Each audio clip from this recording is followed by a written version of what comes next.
Paris, 15e arrondissement et Vanves. Le périphérique au milieu. A priori, 2 artères sans liaison possible, pas vraiment attractives. C'est sans compter sur la créativité de la métropole du Grand Paris qui, pour accélérer la construction de logements sur des zones inexploitées, a lancé un concours « Inventons la métropole ». La métropole a été créée en janvier 2016 par la loi. Il n'y avait rien, même pas de locaux. Il fallait un signe fort. L'idée du concours est venue.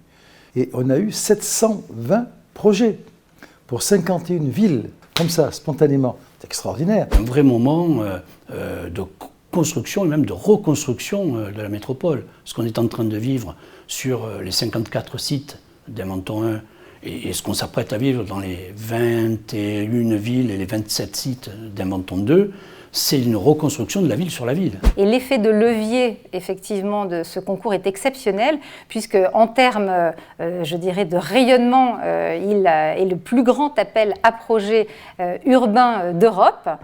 Parmi les projets du concours, cet espace va se transformer en une tour dédiée au sport. Sarah Kiridine nous explique l'innovation qui caractérise ce projet.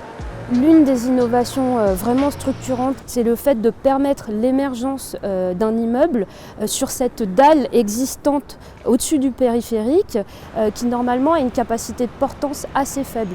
Et le projet propose une ossature et une structure en bois massif qui est beaucoup plus léger que ce qui est utilisé normalement, à savoir le béton. Et ça, c'est une vraie innovation technique puisqu'elle permet de construire un immeuble là où normalement ça aurait été difficile de le faire avec d'autres matériaux moins innovants. Et des innovations, il y en a plein, puisque c'est pas moins de 50 projets d'urbanisme répartis sur l'ensemble de la métropole du Grand Paris qui ont été sélectionnés sur ce concours, avec un cahier des charges qui fait la différence. Une analyse technique qui est très exigeante. On va regarder la conception bioclimatique, l'impact carbone des bâtiments qui vont permettre de sélectionner les meilleurs projets et les plus exigeants. Un enjeu essentiel pour Daniel Bruyé, en charge de la nature en ville et de l'agriculture urbaine à la métropole. Nous avons attiré l'attention des promoteurs sur ce qui était pour nous un enjeu, construire la ville résiliente de demain. D'abord par des modes de construction plus novateurs. La place du bois était très importante. Le bois capte du CO2 quand le béton en émet, donc on a évidemment des solutions très intéressantes. Évidemment, moi je prône pour que nous ayons une plus grande intimité entre la nature et l'urbain. C'est un premier pas, ce concours, il montre que c'est possible. Le concours Inventons la métropole du Grand Paris a fait école.